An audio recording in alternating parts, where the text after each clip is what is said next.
안녕하십니까. 반갑습니다.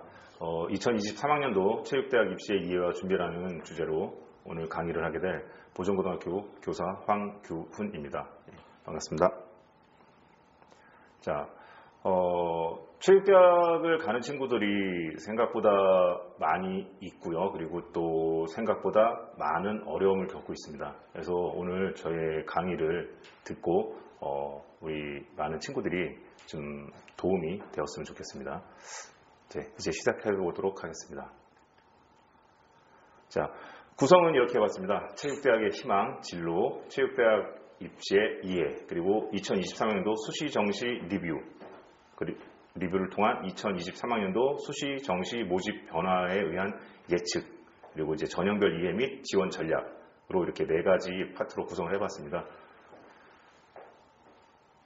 자, 첫 번째, 학생, 학부모님과의 첫 대면, 이런 주제들로 많이 만나게 됩니다. 첫 만남. 운동을 좋아하고 관련 직업을 희망해서. 두 번째, 현재 성적보다 조금은 더 좋은 대학에 진학하고 싶어서. 공부에는 흥미가 없지만 운동은 좋아하고 잘하는 친구들. 별 생각 없는데 주변의 권유로.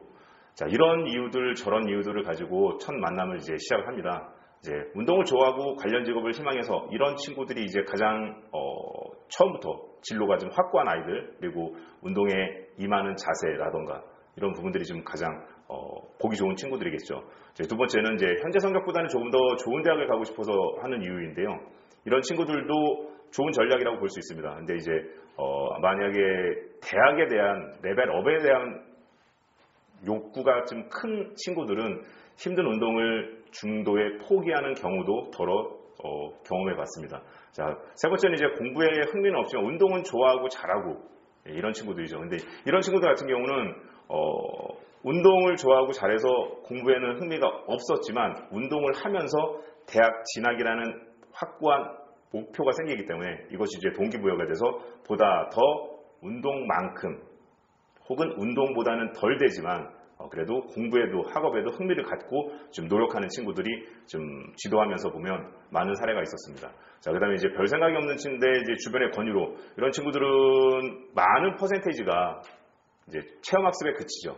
예, 조금 와서 하다가 힘들면은 이제 그만두는 친구들이 있는데 또 반대로 소수의 학생들은 계속 끝까지 좀 확고한 목표 의식을 좀 갖고 가면서 끝까지 운동을 지속하고 학업을 병행해서 원하는 대학에 진학하는 사례들도 있습니다. 자, 이제 많은 분들이 궁금해하십니다. 부모님들께서 가장 걱정하시죠. 최대 졸업하면 뭐 하나요? 이제 걱정하세요. 보시면 이렇게 크게 이런 3개 분야로 나눌 수 있을 것 같습니다. 직업 선수, 체육 관련 분야로 진출하는 친구들, 그리고 비체육 관련 분야로 진출하는 친구들, 이제 전공을 못 살리는 경우가 되겠죠. 근데 이제 사례를 보면 체육 관련 분야로 가는 친구들이 가장 많고, 그리고 직업 선수와 비체육 분야는 이에 미치지 못한다는 것을 제 지도 경험으로 아이들로 보면 좀 알 수 있을 것 같습니다.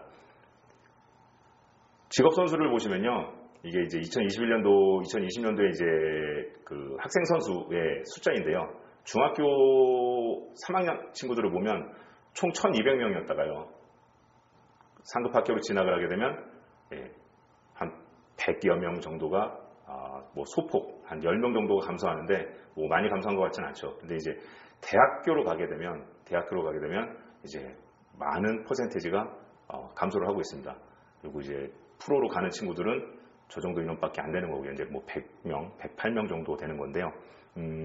이래서 중도에 계속 포기하는 친구들, 뭐 자이든 혹은 타이든 부상으로 인해서 이렇게 포기하는 친구들이 많아지기 때문에 이 친구들이 운동에만 성공을 하려고 운동에만 매진하면은 지금은 조금은 위험하지 않을까. 그래서 우리 그 학생 운동 선수라고 표현을 쓰거든요. 학교 현장에서도 이 학생 운동 선수들도 학업이 중요하다라고 좀 말씀을 드리고 싶습니다. 근데 뭐 현장에서는 운동하고 개인 운동 또 팀 운동하고 개인 운동하고 좀 많은 어려움이 존재는 하겠지만 그럼에도 불구하고 학생 운동 선수임에도 불구하고 운동 시간을 좀 배려받고 아니면 자신의 그 개인 시간을 할애해서 학업을 지속해서 좋은 결과를 대학 진학에 좋은 결과를 얻는 친구들도 있습니다. 실제 지도 사례도 있고요. 다음은 이제 체육 관련 분야로 진출하는 친구들이 이렇게 크게 네 부류로 나눠볼 수 있을 것 같습니다. 사범대학, 일반체육, 인문체육, 자연체육. 제 실제 지도 학생들의 사례인데요.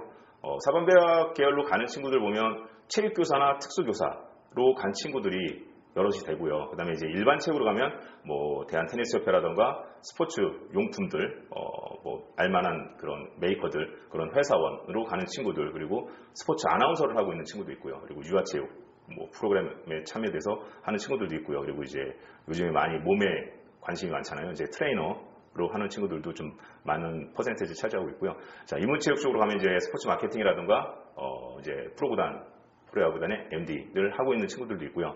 자연체육 쪽으로 가면 이제 건강 운동사 자격증을 취득하고 재활 트레이너, 그리고 또 국가대표팀 트레이너로 활동하고 있는 친구들, 그리고 유학을 다녀와서 이제 물리치료사로 그 외국에서 활약하고 있는 친구들도 있습니다. 다음은 이제 비체육 관련 분야죠. 전공을 살리지 못한 경우죠. 이 부분은 뭐 많은 학과들, 비단 체육학과뿐만의 문제가 아니라 많은 학과들에서 전공을 끝까지 살려서 취업의 진로까지도 연결시켜주는 경우는 그렇게 높은 퍼센테이지는 아니지 않습니까? 예, 이제 저의 학생들의 지도 사례를 보면 이제 공무원, 일반, 전문직 이런 쪽으로 이제 나눠볼 수가 있는데요. 공무원 쪽으로 간 친구들에서는 뭐 대부분의 학생들이 많은 경찰 쪽이 좀 많이 있고요. 그다음에 이제 군인직, 군인직으로 이제 근무하고 있는 친구들도 있고, 소방직 공무원으로 활동하고 있는 친구들도 있고요. 그리고 이제 LHC 공사에 이제 들어가 있는 친구들도 있고요. 자, 일반직에서는 이제 보면 SL 일반 회사원이죠. 일반 그룹의 회사원, 그리고 이제 중소기업들의 회사원으로 근무하는 친구들, 그리고 뭐 경호보안, 항공승무원, 뭐 딜러, 수입차 딜러 이런 것들도 있고, 이런 종류도 있고요. 예, 전문직에서는 특이하게 이제 회계사죠. 예, 체육대학에서 경영대학원을 진학을 하고, 그리고 이제 뜻한 바가 있어 꿈을 좀 높게 잡고 공부를 하면서 회계사를 지금 하고 있는 친구도 있습니다. 자, 결론은요. 잘 먹고 잘 삽니다. 예, 잘 먹고 잘 삽니다. 물론 그 개개인의 학생 개개인들의 노력이 필요하겠죠. 노력이 반드시 필요합니다. 반드시 필요한데 염려 안 하실 만큼 잘 먹고 잘 살고 있고요. 제가 많은 질문들 하면 졸업하면 뭐 하나요? 라는 질문들을 했을 때 항상 드리는 말씀이 있습니다. 많은 직업 앞에 체육 혹은 스포츠라는 단어를 붙여서 직업을 한번 연결해 보셔라. 예, 대부분이 다 있을 겁니다. 다음은 이제 뭐 좀 사이트 소개인데요. 팁팍 TV라는 곳에서 보시면요, 이제 체육인을 위한 인터뷰 이런 데서 보시면 여러 직군의 체육인의 인터뷰 내용들, 예비 체육인에게 선배가 해주는 말, 그리고 여러 가지 운동 팁에 대한 안내들이 좀 있고요. 예, 그래서 보시면 이렇게 그 취업에 나가 있는 현장들에서 이렇게 분야에 대해서 안내하는 인터뷰 내용들도 이렇게 있어서 좀 꿈이 좀 구체화되어 있지 않은, 단순하게 체육이 좋아서 체육대학을 진학을 준비하는 친구들 같은 경우에는 이런 사이트를 좀 활용을 하면서 그 직업이 어떤 일을 하고 있는지, 그리고 이런 직업에 대한 탐색 이런 것도 할 때 좀 도움이 될 것 같습니다. 다음은 이제 학과에 대해서 소개해 보겠습니다. 아까 직업을 말씀드리면서 사범대학, 일반체육, 인문체육, 자연체육 이렇게 말씀을 드렸었는데, 학과가 이렇게 구분이 되고 있습니다. 대학교 현장에서. 예, 사범대학은 체육교육학과, 특수체육교육학과, 일반체육은 레저스포츠, 사회체육, 체육학과, 인문체육에서는 스포츠산업, 스포츠 매니지먼트, 스포츠 경영 이런 학과들이 있고요. 자연체육에서는 스포츠의학, 운동건강재활학과 이런 학과들이 존재하고 있습니다. 이 학과의 특성들은 뭐 이제 뒤에서 살펴볼 건데요. 네. 사범대학을 보시면요, 체육교육과를 나오면 이제 교사를 할 수 있는 자격증이 취득을 할 수 있는 거죠. 자격증이 취득이 되고요. 마찬가지로 특수체육교육과 같은 경우도 2급 특수교사의 자격증을 취득이 할 수 있고요. 그리고 복수 전공을 통해서 한국체대와 영남대학교 이 두 개의 대학교에 한해서 2급 정교사 체육 자격증이 취득이 가능합니다. 제가 여기에 표현한 것은 체육교육학과를 졸업한다고 해서 체육교사만 할 수 있는 것은 아니다. 졸업 후에 특수교사 또는 체육교사만 할 수 있는 것은 아니다 라고 되어 있는데요. 이거를 이제 바꿔서 말씀드리면 모든 체육 관련 분야들, 아니면 자신의 부가가치를 높여서 활동을 할 수 있는 직업들, 여러 직업군이 있겠지만 거기에 플러스 알파로 체육교사도 할 수 있다. 이렇게 표현할 수 있을 것 같아요. 다음은 이제 학생들에게 인기가 많죠. 체육교육학과가. 그런데 많지 않습니다. 체육교육학과가 서울, 경기, 인천 해서 남학생이 갈 수 있는 대학이 10개, 여학생이 갈 수 있는 대학이 11개 대학인가 이렇게 존재할 겁니다. 그 다음으로 차선책을 선택하는 친구들이 학과에서 상위 몇 프로에 속해서 교직을 이수해서 교원 자격증을 취득하려고 하는 방법을 취하죠. 교직 이수 가능 대학입니다. 전국적으로 보시면 이렇게 존재하고 있고요. 서울 경기권에 10개의 대학이 있습니다. 10개 대학. 10개 대학이 있어요. 여학생 같은 경우에 한해서 10개 대학이고요. 남학생 같은 경우는 서울 경기 수도권에서는 8개의 대학이 있고요. 아쉽게도 충청권에서는 교직 이수가 가능한 대학이 없습니다. 지금 여기 뭐 빨간 색깔 같은 경우는 종합 전형으로 선발하는 학과고요. 파란색, 학과 이름이 파란색 같은 경우는 실기 전형으로 선발하는 학과고요. 그리고 경희대 같은 경우는 교과 전형, 논술 전형, 종합 전형 이렇게 세 가지의 전형이 속해 있는 학과들이고 이렇게 전국적으로 보시면 이전 대학들이 있어서 체육교육학과의 희소성으로 인한 컷이 높게 형성되는 부분들을 좀 감안해서 좀 정시에 체육교육학과에 진학이 어려운 친구들은 이렇게 교직 이수가 가능한 대학을 한번 염두에 두는 것도 괜찮은 방법일 것 같습니다. 다음은 이제 인문체육학과에 대해서 말씀드리겠습니다. 스포츠 산업학과, 스포츠 경영학과 이런 학과들이 있는데요. 특수성이죠. 그 이름의 학과의 이름에 맞춰서 배우는 교과목의 특수성이 존재합니다. 특성이 존재하고요. 그리고 이제 보시면 이제 학교 내에서도 이렇게 공지를 하고 있죠. 스포츠 경영학과는 산업 현장에서 필요로 하는 경영관리자와 마케팅 전문가로서의 능력을 갖춘 인재 양성을 목표로 하고 있습니다. 라고 하고요.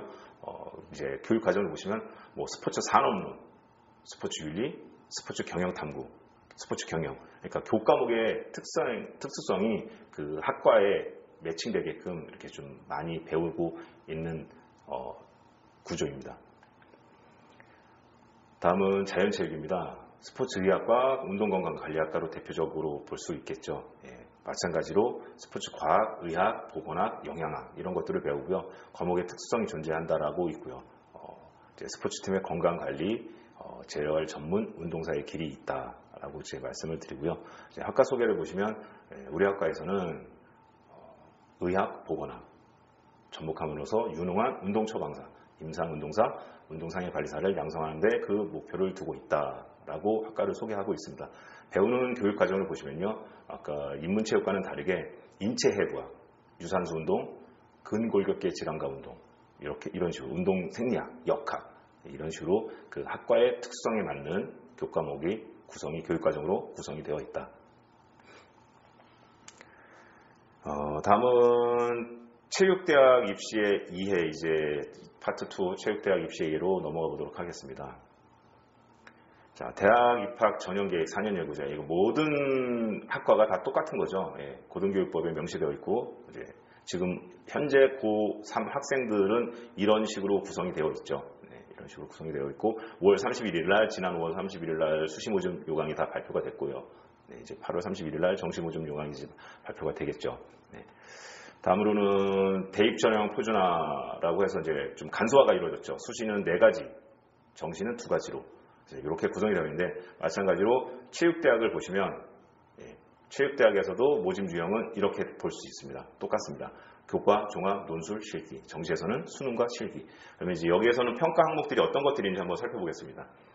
교과에서는 교과, 면접이 있거나 없거나, 수능 최저 학력 기준이 존재하거나 존재하지 않거나, 종합에서도 마찬가지겠죠. 교과 성적 들어가겠죠. 비교과 플러스 면접 되거나 안 되거나, 수능 최저 학력 기준이 존재하거나 존재하지 않거나. 자, 이렇게 쭉 보시면요. 제가 최저 학력 기준 그리고 수능을 다 빨간색으로 표현해 놨습니다. 어떤 말을 하고 싶어서일까요? 수능이 그만큼 중요하다. 수시에서도 수능이 중요하고 정시에서도 수능이 중요하다. 그러니까 운동만 열심히 하지 마시고 운동만큼 학업도 열심히 진행을 하셔야 된다라는 좀 강조를 드리고 싶어서 이렇게 표현해 봤습니다. 다음이 이제 모집 인원의 비교입니다. 일반 입시 같은 경우는 수시에서 78%, 정시에서 22%를 모집을 하고 있죠. 체육대학에서를 보시면은 체육은 73.5% 정도 그리고 정시는 36.5% 정도가 되겠죠. 예, 그 정도를 모집을 하고 있는데 크게 차이는 나지 않죠. 크게 차이는 나지 않는데 이제 이것이 내부적으로 들어가 보면 특기자 같은 경우, 학생 운동선수 같은 경우는 많은 퍼센트, 거의 대부분을 수시 모집에서 선발하고 있습니다. 그래서 이 학생 운동선수가 아닌 일반 학생들이 진학을 위한 방법으로 보시면 특기자를 제외를 해야 되겠죠. 그래서 특기자를 제외하고 가면 전국적으로는 한 68%, 32%이 정도로 정시가 좀 늘어나죠. 그래도 체감할 만큼은 아닌 것 같아요. 하지만 이제 모든 학생들이 좀 가까운 곳으로 가고 싶어 하죠. 서울, 경기, 수도권으로. 자, 서울, 경기 쪽으로 안으로 들어가 보면 정시가 훨씬 많아졌죠. 정시가 한 64% 정도 됩니다. 64% 정도 되고 수시가 36% 정도 됩니다. 예, 이렇기 때문에 수시와 정시에 대한 그 자신의 위치에 대해서 성적이라든가 기량을 보고 수시와 정시를 어떻게 전략적으로 접근할 것인지에 대한 고민을 한번 해볼 수 있을 것 같습니다. 다음은 이제 전형별 유형을 정리를 해봤습니다. 이제 서울, 수도권, 충청권에서 59개 대학 정도를 정리를 해봤는데요. 실기 전형이 가장 많이 선발하고 있습니다. 실기 전형이 가장 70%에 육박할 정도로 가장 많이 선발하고 있고요. 그 다음에 이제 교과 전형, 종합 전형, 논술 전형이 가장 조금 선발하고 있습니다. 예. 이제 파트 3로 넘어가서 작년에 수시와 정시는 어땠는지, 그리고 그것을 거울 삼아서 올해는 어떤 변화가 있으니 어떻게 예측을 하고 접근해야 되는지에 대해서 한번 말씀드려 보도록 하겠습니다. 2002학년도 수시 리뷰. 지원 인원이 감소했습니다. 그리고 코로나로 인한 실기 변화가 있었고요. 유지됐고 변화됐고 다시 부활했고 이런 변화가 있었고요. 그 다음에 그 합격자의 내신 등급으로 인한 내신 등급, 전형 방법 변화에 따른 결과, 입시 결과를 이 크게 4가지의 주제로 한번 말씀을 드려보겠습니다. 학생 수가 이렇게 감소했습니다. 2022학년도죠. 2학번 친구들이 4,500명 정도가 서울, 경기, 대전, 충청, 강원권까지 4,500명 정도가 감소했거든요. 이때는 학령 인구 자체가 많이 감소가 됐었잖아요. 근데 올해는 전년도보다 학령 인구가 좀 증가를 한 상황이었는데 지금 보시면 그럼에도 불구하고 그 전년도에보다 학령 인구가 증가했음에도 불구하고 1,200명 가량이 감소했습니다.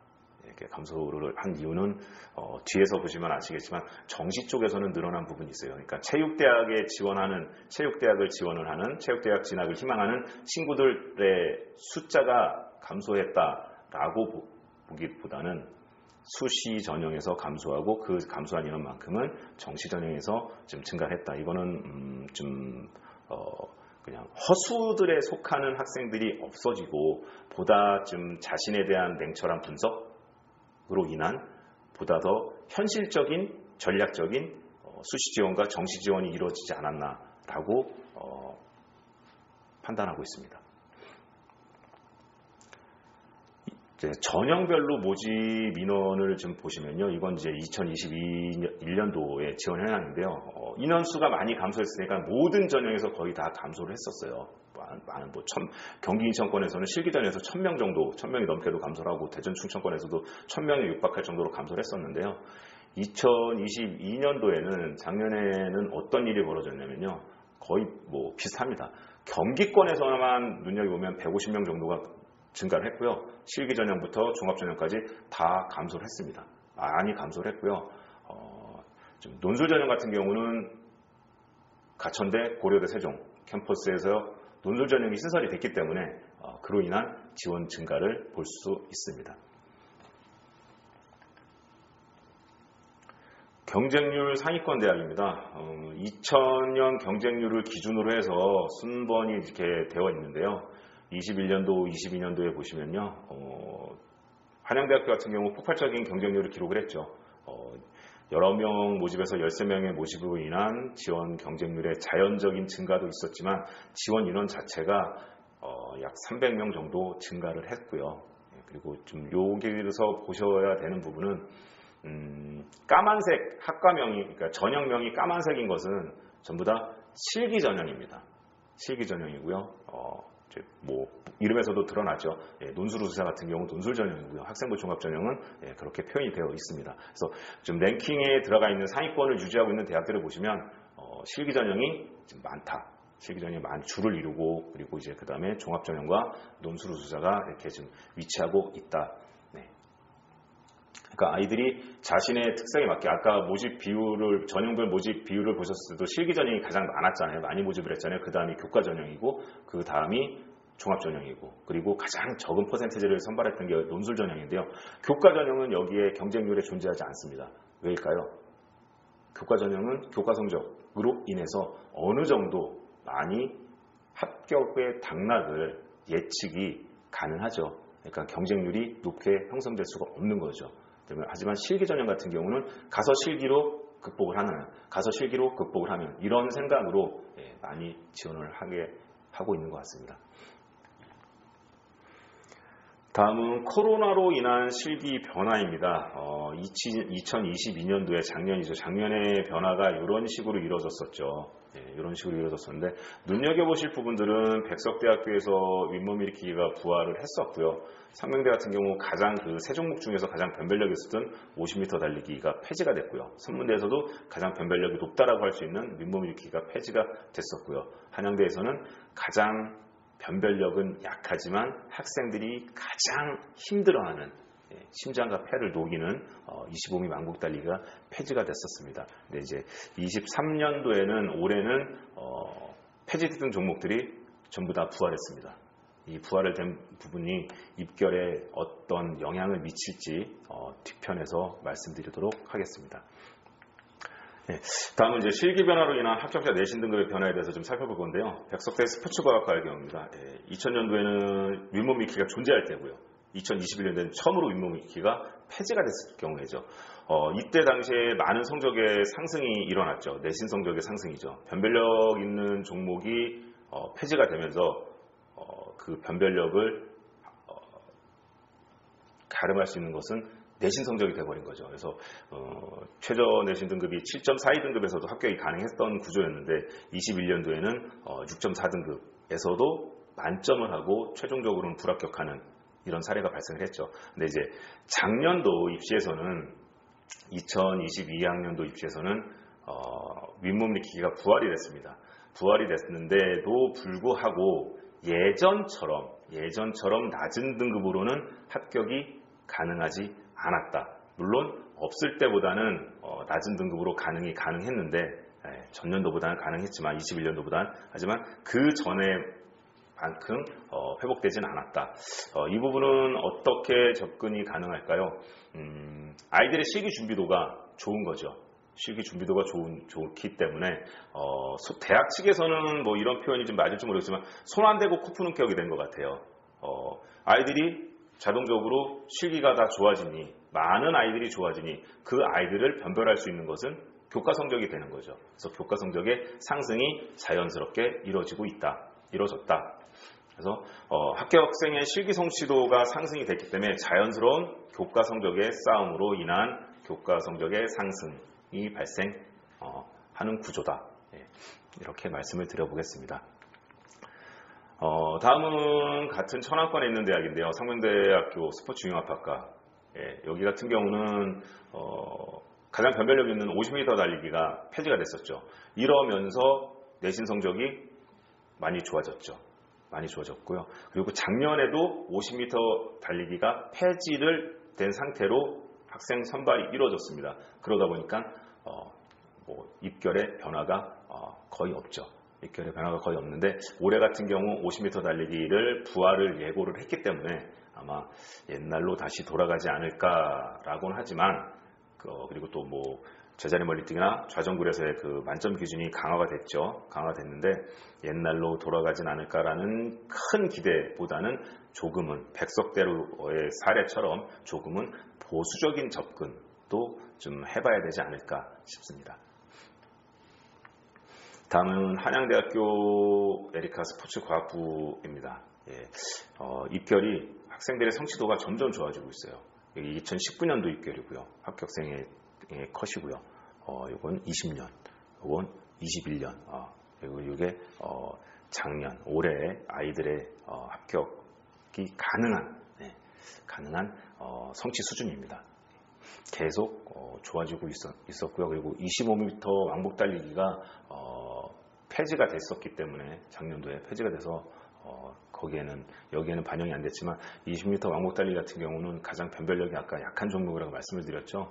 가장 약한 종목이라고 말씀을 드렸는데 올해 같은 경우 부활이 됐다라고 하면 전년도 수준쯤으로 94점에 해당하는 수준쯤으로 준비해도 충분히 잘하는 수준이다라고 저는 생각하고 있습니다. 다음은 2022학년도 수시전형 변화에서 이제 서울권의 변화를 보시면요. 서울권에서의 그 서울대 같은 경우 지역균형 인원 선발이 감소하고 그만큼 이제 정시로 넘어갔고요. 한체대 같은 경우, 사회체육 같은 경우 수시 인원이 대폭적으로 감소했죠. 대폭적으로 감소하고 정시 인원이 그만큼 증가를 했는데요. 서울대 같은 경우에서는 합격생의 내신 등급을 대기업 전문가 프로그램에서 좀 찾아봤을 때 변화가 없습니다. 감소했다고 해서 엄청나게 좋아지고 이런 것이 없고요. 워낙에 탄탄했던 성적대와 그 비교과 활동들이었기 때문에 감소로 인해서 더 올라간다 이런 것은 아니었던 걸로 좀 분석했고요. 한체대 같은 경우는 많이 감소했음에도 불구하고 대폭적인 상승은 나타나지 않았습니다. 사회체육에서. 왜일까요? 한체대 같은 경우는 학과가 되게 많죠. 체육대학이다 보니까 특수체육교육, 그다음에 운동건강, 사회체육, 스포츠산업 이렇게 많이 존재하고 있어서 상위권에 속하고 있는 가장 높은 컷을 유지하고 있는 특수체육 교육이나 운동건강으로 넘어가기에는 아이들이 좀 점수대가 이제 부족한 거죠. 부족한 거라 사회체육 같은 경우에서 보면 그냥 예년 수준으로 교과 성적대가 유지가 됐다. 그리고 또 여기 같은 경우는 수능 최저학력 기준이 존재하기 때문에 그런 이유도 하나의 이유로 한번 볼 수 있을 것 같습니다. 네, 한체대 운동건강학과 실기 전형이 신설이 됐어요. 실기 전형이 신설이 되고 이제 수능 최저 기준이 변경이 되었는데요. 여기에서도 보시면 딱 포지션이 특수체육, 교육, 그리고 운동건강을 제외한 나머지 학과들. 그 사이에 존재하고 있는 학과이기 때문에 딱 성적대도, 내신 성적대도 그 수준으로 나왔습니다. 다음은 이제 경기권입니다. 경기권에서의 변화인데요. 가천대학교 같은 경우 8명이라는 인원이 상승을 하고 실기 만점 기준이 올라갔죠. 결과는 입시 공학적인 부분이죠. 인원이 늘어나고 실기 만점 기준이 강화됐어. 그러면 성적대가 합격 컷 수준에서 보시면 한 0.5등급, 0.4등급 정도 좀 떨어진 그런 결과를 나타냈습니다. 용인대 같은 경우는 실기 만점 기준이 하락이 됐고요. 실기 종목이 축소가 됐습니다. 실기 만점 기준이 대폭 하락했죠. 대폭 하락으로 인한 그냥 1등급대로 평균이 1등급대로 학교에서 발표한 등급을 보면 특수체육교육이나 스포츠레저학과에서 1등급대로 상승이 이루어졌고요. 작년에 모든 지도자들께서는 다 예상했던 결과입니다. 성균관대 같은 경우 합격 인원이 감소를 했습니다. 5명이 감소를 하고 정시로 넘어갔는데요. 대기업 사례를 좀 찾아보니까 전년도에 비해서 학생들의 교과 성적에서의 감소, 하락은 발생하지 않은 걸로 나타나고 있습니다. 아무래도 학생부 종합전형에서 학업적인 정량평가되는 역량도 중요하지만 비교과적인 부분들도 중요한 것으로, 그리고 성균관대를 쓰는 그런 인력풀들의 어떤 탄탄한 구조로 인한 성적 하락은 없었다라고 말씀드리겠습니다. 다음은 성결대, 수원대, 경희대인데요. 성결대 같은 경우도 마찬가지 실기 만점 기준이 상승했습니다. 그러면 예상하겠죠. 교과 성적이 조금은 낮아도 되겠네. 그런 현상이 발생했습니다. 3.2등급 정도에서 만점으로 합격, 그리고 3.4등급대까지도 합격이 가능했다라고 학계에서 발표를 하고 있습니다. 자, 수원대 같은 경우는 내신 반영 방법이 변경이 됐죠. 3개 교과, 차등 비율이죠. 50, 30, 20 조금 상승했습니다. 평균으로 학생들의 평균, 합격자 평균을 놓고 봤을 때 한 0.5등급, 0.6등급 정도 상승이 나타났습니다. 자, 경희대 같은 경우는 지역균형 전형이 신설이 됐죠. 교과 100%죠. 교과 100% 전형이 신설이 됐는데요. 경희대에서 발표한 자료를 보시면은 뭐 1등급 1.3, 1.4, 태권도학과가 2.7, 이 등급대가 평균으로 나타난 걸로 제가 확인을 했는데요. 좀 1등급 후반대까지도 뭐 지원하고 합격이 가능하지 않았을까라고 예상을 하고 있는데, 교과 전형에서 교과 100%로 갈 수 있는 대학이 경희대 이상의 대학에서는 존재하지 않습니다. 경희대 이상에 대해서 존재하지 않기 때문에 충분히 예상할 만한 그런 결과로 예상했던 결과로 나왔다라고 이렇게 좀 말씀드리겠습니다. 다음은 충청권에서의 변화입니다. 남서울대, 건대, 서울대 체계를 갖고 들어왔는데요. 모집 인원 감소, 인원 증가 어떤 일이 벌어졌을까요? 감소한 대학은 남서울대 같은 경우는 워낙에 소폭 감소한 거라 거의 차이가 발생하지 않았다. 그리고 건대 같은 경우는 4명 정도 증가했는데 공통 과목과 일반 선택 과목 그리고 진로 선택 과목에 대한 어떤 가산점 이런 것으로 인해서 오히려 입시 입결 등급은 소폭 상승했고요. 서울대 같은 경우는 8명이나 증가를 했죠. 8명이나 증가해서 평균이 1등급 후반대에서 평균이 2등급 극초반대로 조금은 내려앉았다라는 것을 확인할 수 있었습니다. 다 예상했었던 부분대로 이뤄지고 결과도 그렇게 나타났던 걸로 이렇게 알고 있습니다. 다음은 이제 백석대 특채 학생부 종합전형 신설됐는데요. 요거는 신설된 전형, 이제 종합전형을 준비하는 친구들에게는 기회의 땅이 된 것이고, 교과 등급으로만 좀 표현하기는 그렇지만 실기전형 등급하고 비슷한 등급대를 나타냈었고요. 한남대 같은 경우는 실기 한 종목만 실시가 됐죠. 제자리 멀리뛰기 한 종목만. 당연히 교과 성적에 상승이 있을 수밖에 없는 구조. 호서대 같은 경우는 실기 인원도 증가하고 그리고 실기 비율도 증가를 했습니다. 그래서 완전 대폭적인 성적 하락, 6등급에서가 8등급으로 이렇게는 아니지만 전체적인 합격생의 레인지에는 조금은 내려앉았지만 그 안에 분포도를 봤을 때 조금 많이 5등급, 6등급대로 좀 밀렸다라는 것을 좀 확인할 수 있었습니다. 세명대 실기 비율 감소했고요. 선문대 정시 모집 폐지되면서 실기 인원으로만 수시 모집으로만 선발을 했죠. 많이 증가를 했고요. 교원대 같은 경우 수능 최저학력 기준이 변경됐는데요. 교원대 같은 경우 수능 최저학력 기준이 변경됐음으로 인한 어떤 아이들의 성적대의 변화는 찾아볼 수 없었고요. 거의 없다라고 말씀을 드릴 것 같고요.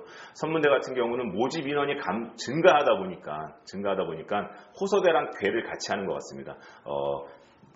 터무니없는 성적으로의 합격은 발생하지 않았는데요.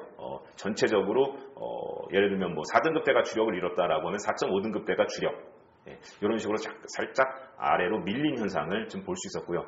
세명대 같은 경우는 실기 비율이 80%에서 10% 감소했죠. 70%로. 근데 작년에 보면 좀 예상 외로 낮은 총점에서 합격이 좀 발생이 됐거든요. 그래서 좀 이 부분은 어떻게 말씀을 드리고 싶냐면요.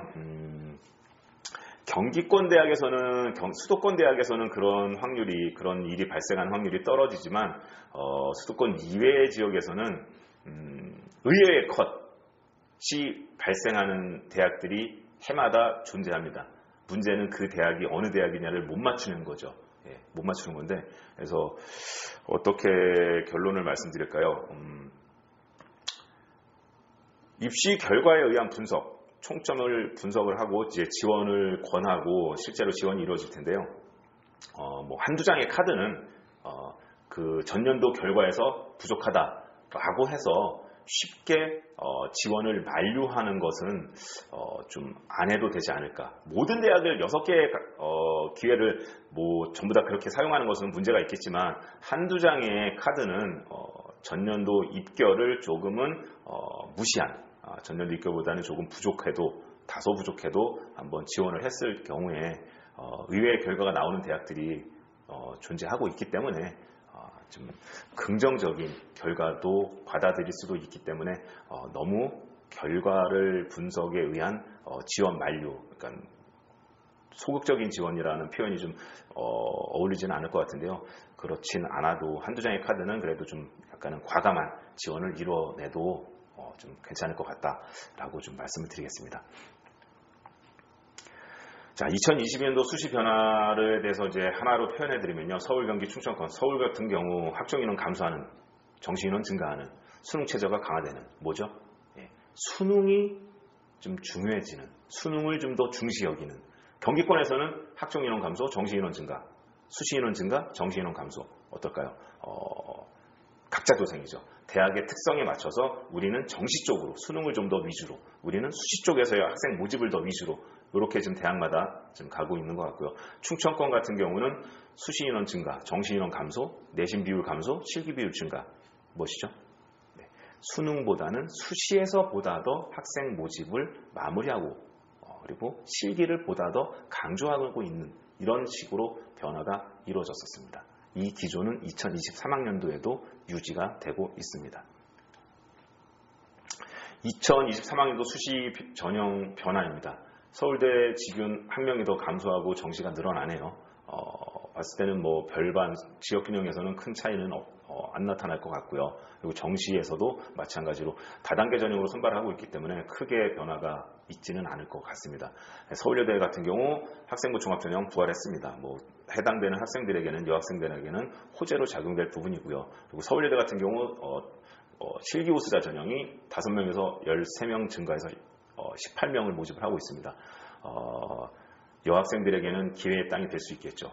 특정 등급 이내에서는 기회의 땅이 될 수 있을 거라고 예상을 하고 있고요. 한체대 같은 경우 사회체육학과에서 실기 변경이 이루어졌습니다. 100m 달리기, 제자리 멀리뛰기, 메디신 볼 던지기, 농구 레이업슛. 좀 종목이 약간 중대 안성 종목도 좀 보이고요. 그리고 농구 레이업슛 같은 경우는 고대, 충북대 이런 종목인데요. 이런 실기 변화에 의해서 어떤 내신 등급대의 전폭적인 변화까지 이루어지지는 않을 거라고 예상하고 있습니다. 왜? 다른 많은 학과가 있고요. 그리고 수능 최저학력 기준이라는 게 존재하고 있고요. 그래서 좀 이 종목에 자신 있는 친구들이 좀 가지 않을까 이렇게 예상을 하고 있습니다. 다음은 이제 경기권입니다. 강남대에서는 학생부 종합전형이 폐지가 되고 실기 전형이 증가했습니다. 입시 공학적으로 보시면 실기 전형에서 인원 증가했으니까 어떨까요? 교과 성적이 조금 낮아지지 않을까? 근데 워낙에 실기 변별력이 높은 학교라 교과 성적이 조금 낮아지진 않을까라는 그런 예상을 가지고 한번 눈여겨보시기 바라고요. 경기대 같은 경우에서 굉장히 호재입니다.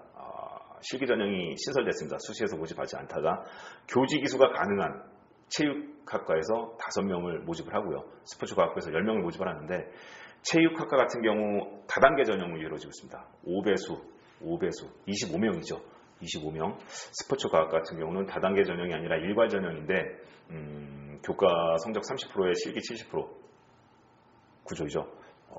근데 봤을 때는 그래도 체육학과 같은 경우는 감히 예상해 본다면 2등급대에서는 지원을 해야 되지 않을까 생각을 하고요. 스포츠과학과는 3등급대 정도에서 지원이 이루어지지 않을까 생각이 되는데요.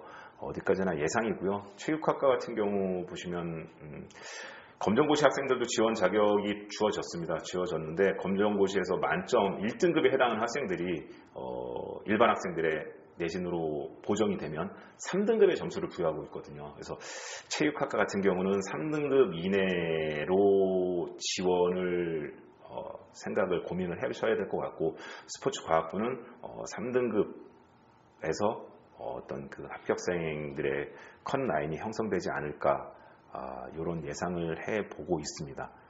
많이 조심스럽긴 합니다. 근데 좀 더 내려갈 수도 있고요. 근데 뭐 4등급 때까지 밀려 내려가는 일은 없을 것 같습니다. 한양대 에리카 같은 경우에는 종합전형이 소폭 증가했고요. 실기전형이 2명 증가했고요. 그리고 수능 최저가 변경됐습니다. 전년도 기준으로 2합 7에서 올해 2합 6으로 변경이 됐는데 2합 7인 경우에도 지원자 전체를 놓고 보면 수능 최저 충족률이 50%가 채 안 되는 걸로 알고 있거든요. 근데 2합 6으로 했을 때는 대학 측에서 시뮬레이션 결과는 뭐 30% 이내로 이렇게 시뮬레이션 결과가 나왔다라고 지금 알고 있는데 워낙에 경쟁률이 높은 대학이긴 하지만 그리고 응시율도 높습니다. 한 70에서 80% 수능 이후에 실기가 이루어지는데도 응시율이 높은데 이 대학 같은 경우 올해도 25미 왕복 달리기도 들어오고 뭐 했다 손 치더라도 수능 최저 기준이 강화되고 했다 손 치더라도 실기 100% 전형이고 실기가 워낙에 아이들이 변별력이 높은 종목으로 구성되어 있고 만점 기준도 강화되어 있는 높은 수준이라 뭐 실기의 그 성취도가 현저히 떨어질 것이다 라고는 예상하지 않고 있습니다. 그냥 전년도 즈음으로 예상하고 있습니다. 다음은 이제 천왕권으로 충청권으로 내려가서 보시면요.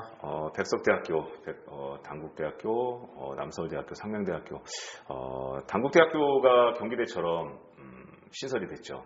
생활체육학과에서 15명, 운동건강재활학과에서 6명.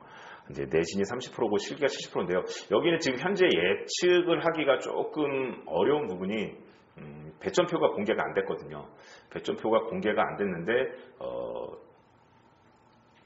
전년도 정시 기준으로 보면 뭐 배근력이 한 번의 찬스밖에 없고 그리고 좀 만점 기준, 급간 이런 것들이 좀 까다로운 형태라 실기가 좀 높으면 그 배점표를 유지를 하면 내신 등급 때는 그 지역 쪽에 있는 상명대, 천안, 백석대, 특채 이 정도 라인에서 형성이 되지 않을까라고 생각을 하고 있는데 배점표가 없는 상황에서 말씀드리는 거는 조금 곤란함이 있는 것 같습니다. 7월 달 정도에 배점표가 공개된다고 하니까 그 7월 달에 배점표가 공개된 이후에 좀 지도하고 계신 선생님들과 상담을 통해서 지원 여부를 결정하시면 될 것 같습니다. 상명대 같은 경우 50m 달리기 부활됐습니다. 아까 앞에서도 말씀드렸었죠. 예년으로 성적대가 복귀하지 않을까 이렇게 예상을 하고 있습니다. 다음은 2022학년도 정시 리뷰입니다.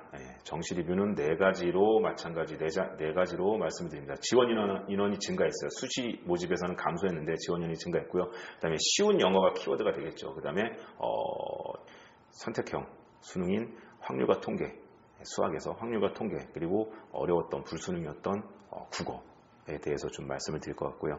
그리고 전형 방법 변화에 따른 결과에 대해서 말씀을 드려보도록 하겠습니다.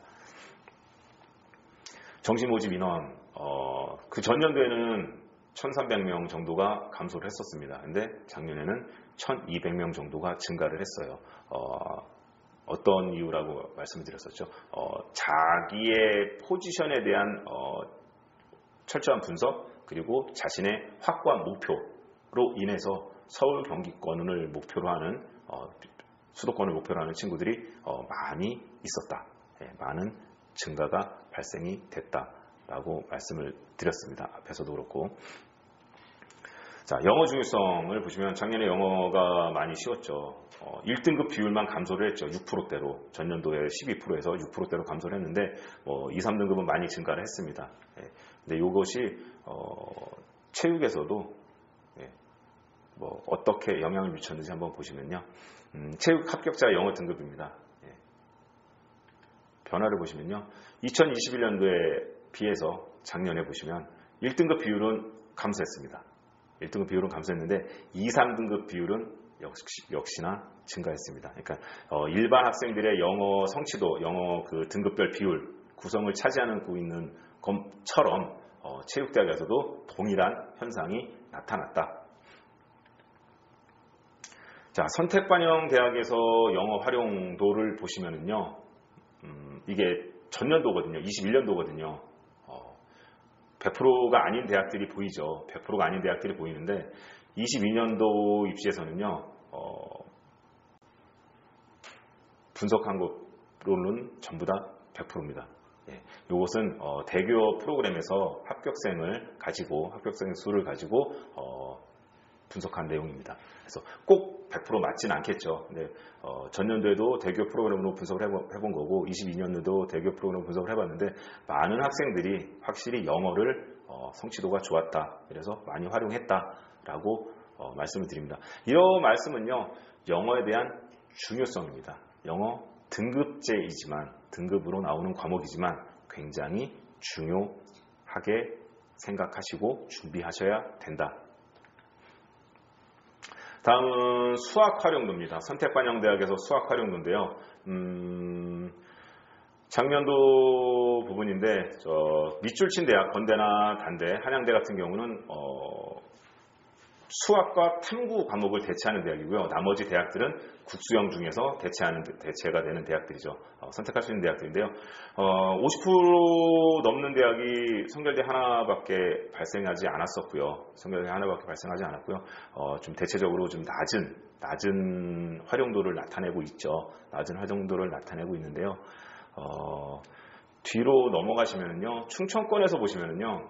50% 넘어가는 대학 그리고 40%에 입학하고 70%도 넘어가는 대학들이 이렇게 나타나고 있는데요. 원래 이 교원대를 보시면 원래 교원대 같은 경우는 국어 수학쟁에서 수학을 잘하는 친구들이 전통적으로 많았습니다.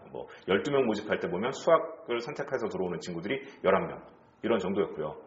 고려대 같은 경우에도 가장 우수한 성취도를 나타내고 있었던 게 1.2등급으로 수학 영역 그리고 국어 영역 같은 경우는 1.6등급, 1.7등급이 학생의 평균 등급이었던 구조였었거든요. 그래서 지금 상위권 대학에서는 수학을 역시나 잘하는 친구들이 있었고 눈여겨보실 대학 여기 하나 보시기 바랍니다. 서원대학교 체교와 서원대학교 레저스포츠학과를 보십시오.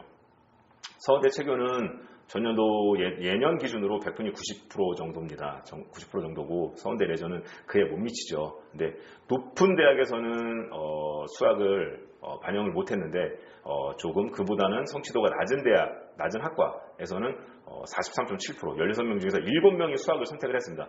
여기서 제가 말씀드리고 싶은 거는요. 백석대에서도 마찬가지거든요. 백석대 특채는 워낙에 소수라 사례에서 뺐지만 스포츠 과학 같은 경우 13명 중에서 7명이 수학을 선택을 했습니다. 이 말은요. 수학을 1, 2, 3등급으로 잘해야지만 끝까지 수학을 수능 때까지 밀고 나가야 되느냐, 잡고 가야 되느냐 라는 질문을 하거든요. 그에 대한 답변입니다. 내가 5등급, 6등급이어도 4등급, 5등급, 6등급이어도 국수형 중에서 내가 수학이 가장 좋고 차순위로 좋다라고 하면 하셔야 되는 거죠. 한 친구들이니까 이렇게 됐겠죠. 2줄 중에서는 찍신이 강림해서 찍은 문제가 다 맞아서 점수가 포텐이 터진 아이들도 발생했을 수도 있겠지만 저는 기본적으로는 수학을 가장 잘했든 아니면 차상위로 잘했든 친구들이 끝까지 열심히 해서 활용하지 않았을까라고 저는 생각하고 있습니다. 그러니까 1, 2, 3등급이 아닌데 수학을 내가 왜 하고 앉았어야 되나 라고 고민하지 않으셔도 되지 않을까 싶습니다. 다음은 수학과 국어입니다. 수학 필수 반영돼서 수학과 국어의 역할인 수학과 국어의 힘을 한번 비교해 봤는데요. 일단은 합격생 수 중에서 확률과 통계, 그러니까 전통적인 인문계열 학생이죠. 확률과 통계를 선택한 학생들을 한번 계산을 파악해 봤고요. 그리고 그 중에서 국어 성적보다 수학 성적이 좋은 경우입니다. 좋은 비율을 한번 나타냈는데요. 고려대 아까 말씀드렸죠. 국어 성적보다 수학 성적이 더 좋은 친구들이 80%입니다. 서울대 50%고요. 연세대 수능산 50%고요. 중앙대 75%고요. 성대, 외대 이렇게 높았습니다. 높은 대학, 그러니까 상위권 대학들인데요. 지금 여기 나온 대학들이 대부분 그 대학들에서는 확률과 통계가 미적분, 기하, 전통적인 자연계열 학생들에 비해서 많이 밀림 현상을 실제로 발생이 됐지만 그래도 확률과 통계를 가지고도 충분히 경쟁력을 갖추고 있는 친구들도 존재했다. 이렇게 말씀을 드리겠습니다. 정시 변화였습니다. 2022학년도에 삼육대학교 4개 영역 중에서 각 2개 영역, 그리고 한국사 가지고 탐구를 대체 가능했었죠. 여기 평균 등급이 아마 학교에서 발표한 게 1.6등급일 겁니다. 대부분 모든 학생들이 영어와 뭐를 갖고 왔을까요? 한국사를 갖고 왔겠죠. 성적이 비약적으로 높아졌습니다. 건대 같은 경우 내신 10%가 삭제되고 실기 10%가 늘어났는데 뭐 전년도와 봤을 때는 거의 변화가 없다. 뭐 실기 40%가 늘어났지만 총점 실기 40%에 대한 총점만 늘어난 거지 실기의 변별력, 극간의 점수가 상승한 것이 아니기 때문에 수능 성적 60%가 그대로 유지가 되고 있었다. 자, 광운대 같은 경우 내신 40%였다가 30%로 줄어들었죠. 그래서 요거는 총점에서의 어떤 환산의 점수에서의 등락폭이 좀 발생했고요. 아무래도 수능 10%가 더 되다 보니까 실질적으로 수능의 영향력이 강화된 것은 사실입니다.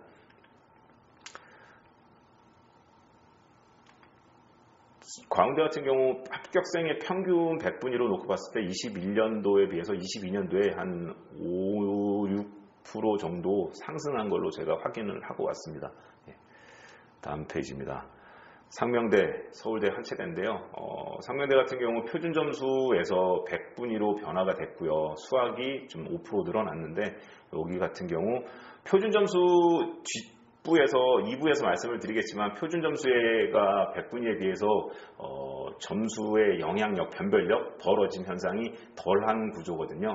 그래서 100분위로 바뀌면서 점수의 상승이 조금 나타났습니다. 그리고 서울대 같은 경우는 3배수로 줄어들고 일괄 전형에서 다단계 전형 3배수를 선발을 하고 그 이후에 이제 실기고사가 이루어졌는데요. 워낙에 그 지원 풀 자체가 정해져 있는 구조이기 때문에 점수에서의 뭐 비약적인 상승 이런 것은 발생하지 않았고요. 대입정보 포탈 어디가에서 발표한 내용으로 보면 70% 컷으로 봤을 때는 92.67인가요? 92.17인가요? 뭐 21년도와 22년도가 동일했던 것으로 저는 확인을 하고 왔거든요. 한체대 같은 경우 일부 학과에서 내신이 폐지가 되고 수능과 실기가 상승을 했었죠. 근데 한체대 같은 경우 작년에 좀 이슈가 많았죠. 특수체육 교육 같은 경우가 60, 40의 구조 내신이 폐지되고 이렇게 선발을 했는데 작년에 같은 경우 좀 높은 경쟁률이 아니었었고 그리고 좀 소위 말해서 좀 뚫렸다라고 말을 할 수 있죠. 한체대는 입시 결과를 학교 홈페이지에 굉장히 자세하게 공개하고 있습니다. 한번 찾아보시면 의외의 결과가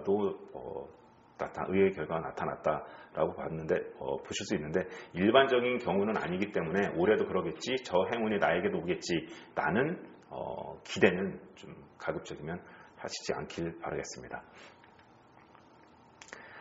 경기권의 변화입니다. 가천대, 한신대, 명지대 전부 다 이제 실기보다는 수능이 강화되는 구조였었거든요. 강화되는 구조였었는데 실기가 강화되는 구조였다 보니까 당연히 성적 상승은 나타난 것은 맞는 거고요. 성적 상승이 이루어졌고요, 실제로. 그렇지만 이제 명지대 같은 경우는 워낙에 특징이 실기고사에서 그 상대평가로 이루어지고 있기 때문에 합격생의 그 최고 점수와 최저 점수의 점수 차이가 굉장히 크게 나타나고 있는 그 특징을 갖고 있거든요. 작년 같은 경우가 그 전년도에 비해서 조금 더 그 최저로 합격한 학생의 점수는 그 갭은 더 크게 벌어졌다, 조금은 더 크게 벌어졌다라고 봤는데 전체적으로는 수능 성적의 상승은 발생했다. 뭐 10%, 20%까지는 아니지만 5%, 7% 이 정도 선에서 상승이 이루어졌었고요. 한신대 같은 경우는 다군에 있다가 가군으로 위치를 이동하면서 다군은 이제 대학의 희소성이 있잖아요. 개체수가 많지 않기 때문에. 그래서 자동적인 성적 상승이 나타나는 구조인데 개체수가 많은 가군으로 이동하면서 조금은 성적이 하락했다. 이렇게 그런 결과를 나타났다라고 말씀을 드리겠습니다.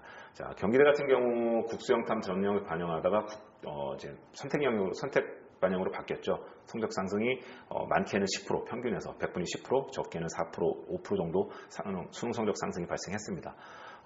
성결대 같은 경우 내신 폐지되고 수능과 실기가 조금씩 증가했는데 마찬가지로 합격생 평균으로 봤을 때 6%, 5% 이 정도 수준에서의 상승이 이루어졌다. 수원대 같은 경우는 우수 영역순 차등 반영으로 변경이 됐는데요. 예상하시는 대로입니다. 수능 성적의 상승이 이루어졌다.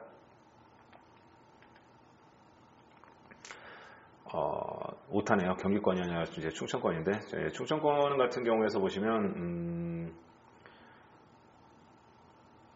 기원대 같은 경우 다단계 전형에서 일괄 전형으로 변경이 됐죠. 일괄 전형으로 변경이 됐는데 구조는 그렇습니다. 구조는 조금 예전에 비해서 1단계를 컷을 통과하지 못할 터무니없는 점수는 아니지만 통과하지 못한 점수대에서 합격이 가능한 구조로 변경이 됐는데 실제로 교원대 산출식의 100분위로 봤을 때 평균이 90% 초반, 91%대에서 89%, 80% 후반대로 떨어진 것을 확인할 수 있었습니다. 마찬가지 백석대 같은 경우 실기 10% 늘어났으니까 어떻게 됐을까요? 수능 성적 조금은 내려갈 수 있는 부분이고요. 그리고 남서울대 같은 경우는 최상위 2개 영역만 반영을 합니다. 50%씩. 환산 점수로요. 400점 만점에 환산 점수로 약 50점, 수능 점수 50점에서 60점 학과마다 2개 학과를 선발하고 있는데 스포츠, 건강 스포츠 비즈니스 2개 학과 선발하고 있는데 50점, 60점에 육박하는 점수의 상승을 발표한 것을 볼 수 있었습니다. 다음이 이제 군 변경입니다. 서울대 가군에서 나군으로, 연고대가 나군에서 가군으로 이제 서로 교환이 됐죠. 이 대학들 라인에서는 어떤 군 변경에 의한 어떤 성적의 변화는 없었고요. 경기권에서 보셨을 때 한신대는 다군에서 가군으로 가면서 성적의 하락이 나타났고요. 성결대 같은 경우는 성적의 상승이 조금 발생했고요. 차익과대학 같은 경우가 마찬가지 다군에서 나군으로 가면서 성적의 소폭 하락을 확인할 수 있었고요. 서원대 같은 경우, 서원대 체육교육 같은 경우 다군에 있을 때 90%, 91%를 유지하고 있다가 가군으로 옮겨가면서는 서원대 환산식이겠죠. 85%, 84%대까지 하락이 나타났다. 이렇게 확인을 할 수 있었습니다. 2020년도 이제 정시 전형 변화를 이제 한마디로 요약해 보시면요. 서울권에서는 수능, 학업 역량 강조하는 분위기, 수시와 마찬가지입니다. 수시처럼 수능을 강조하는 분위기고요. 경기권에서는 수능을 강조하고 학생에게 선택권을 좀 주고 있는 그런 분위기고요.